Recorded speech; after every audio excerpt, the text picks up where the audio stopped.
Shalom, shalom, paix, joie et amour dans le nom puissant de Jésus-Christ. Bienvenue sur 8 minutes pour être édifié dans la parole de Dieu. Avant d'aborder notre nouveau thème, on va d'abord adorer le nom de Jésus-Christ. Oh Jésus, tu es le Dieu vivant. Non, non, personne n'est comme toi. Écoute-aimer, celui qui dit et qui accomplit. Tu es le Dieu vivant. Oh, personne n'est comme toi. Waouh, quel cantique, un cantique édifiant. Merci la chante de l'Éternel. Le thème de ce jour, c'est la nécessité ou l'importance d'avoir un père spirituel. À titre de rappel du thème précédent, qui est ton père spirituel? Ton père spirituel, d'office, c'est d'abord le pasteur de ton église. N'abandonnez pas vos assemblées. Ton église, c'est ton église. Nous sommes dans le corps de Christ. Tu peux m'écouter, le prophète Joël, écouter tel pasteur qui est en France, écouter tel pasteur qui est aux États-Unis, écouter Joyce Meyer, tout ce que tu veux. Mais ton père spirituel, c'est d'abord d'office ton pasteur. La personne sous laquelle Dieu t'a placé est d'abord ton père spirituel. Bien dit. Prophète, quelle est la relation entre un père et un fils spirituel? La relation entre père et fils spirituel, c'est une relation d'esprit. Ce n'est pas la bonne relation de lui, il est moins âgé que moi, il est moins... Parce qu'aujourd'hui, il y a un problème. Hein. Les gens choisissent les pères spirituels en fonction de code de popularité. Donc, un homme de Dieu est dans sa saison. Il est mon père. On parle de lui partout, Internet, tout ça. Oh, lui, c'est mon père parce que lui, il est crédible. Parce que lui, il a un nom. Parce que lui, il est écouté. Ce n'est pas parce qu'un homme de Dieu est dans sa saison d'être votre père spirituel. Ce n'est pas parce qu'un homme de Dieu est riche d'être votre père spirituel. Voilà, c'est une relation d'esprit. Nous en reviendrons sur ce. Pasteur, on va ajouter quelque chose sur cette question, la relation entre le père et le fils spirituel, bien sûr. Le père spirituel doit bien se comporter, mais il est aussi de la responsabilité de l'enfant spirituel de regarder la conduite du père et d'imiter. Voilà pourquoi Paul peut envoyer Timothée, et Timothée connaît tellement l'enseignement de Paul, le comportement de Paul, que Paul l'envoie dans une situation de crise et il a l'assurance que son enfant spirituel pourra être à son tour un modèle pour une église qui est en trouble. Merci, pasteur. Sachant une chose, c'est que Jésus-Christ n'a jamais exclu la paternité spirituelle dans le ministère. Parce qu'il nous identifie en fait comme des brebis. Et qui dit brebis, bien sûr, dit berger. Je vais laisser la parole au papa, prophète, au tété. Donc le Seigneur nous identifie à des brebis. Alors derrière un brebis, il y a un berger. Donc dans chaque église, il y a un berger qui a sa verge. Quand il te connaît un peu, on te frappe. On cogne un peu à côté, mais toi, une fois qu'on cogne, tu quittes l'église. Tu vas prier comment pour que Dieu puisse exaucer ta prière? Dis Amen, il y a un problème. Tu as besoin qu'on puisse t'orienter, te mettre sur la bonne voie, te frapper un peu, te réprimander, te regarder, pour que tu puisses marcher sur le droit chemin. Parce que deux serpents, on ne peut pas les voir ensemble. Même des brebis, on peut les voir ensemble. Dis Amen bien.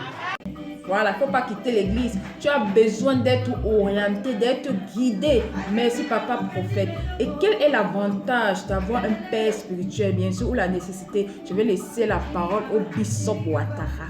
Il est loin que Dieu te donne God pour gives te couvrir spirituellement, and to pour te nourrir spirituellement, pour t'abreuver and to spirituellement, give you something to drink pour spiritually. t'équiper spirituellement, pour te défendre spirituellement. Le Père va te donner une éducation. Le Père va travailler à ton développement. Oui. Tout bon père doit être préoccupé par le développement, par And la you good connaissance, father les connaissances acquises par ses enfants. Might be one. Quelle que soit la génération dans laquelle tu es, No. le Père te conduira dans sa génération. Our Celui qui écoute generation. le sage devient sage. They'll come wise. Celui qui apprend l'éducation devient éduqué. And they'll Celui qui apprend les voies de Dieu devient un homme accompli. Celui qui écoute un sage devient sage. C'est le contraire qui est dangereux. Merci, Bishop. À bon entendeur, salut. Oui, prophète Joël veut ajouter quelque chose sur l'importance d'avoir un père spirituel. Le père permet à ses enfants d'être dans un environnement où ils peuvent être protégés, disciplinés, mais aussi où ils peuvent être promus pour que leur grâce bénéficie au corps de Christ. Donc, ton père, c'est lui qui va rendre à Dieu des comptes pour ton âme. Rappelez-vous dans Hébreu. Ce sont des hommes comme ça, ils jeûnent pour vous, ils prient pour vous. Merci, prophète. Est-ce qu'un père spirituel a des limites? Oui, pasteur Douglas. Nous avons des limites. J'aime toujours être appuyé par les Écritures. Dans 2 Corinthiens 10, verset 13, donc Paul reconnaît qu'il a des limites dans le cadre de sa fonction. Il dira, soyez mes imitateurs comme j'imite Christ, dans 1 Corinthiens 11. Le jour où un père spirituel n'imite plus Christ, on ne doit plus l'imiter. Mais pasteur, à quel moment? C'est ça le véritable problème. Dès l'instant où le père spirituel, je dirais, rentre dans des doctrines qui sont pernicieuses, qui détruisent le corps de Christ, qui détruisent la vie des chrétiens, on ne peut plus suivre cet homme de Dieu. Merci pasteur. Oui, pasteur Omer, vous pouvez intervenir. Le père spirituel ne doit pas étouffer. Le père spirituel ne remplace pas le père naturel.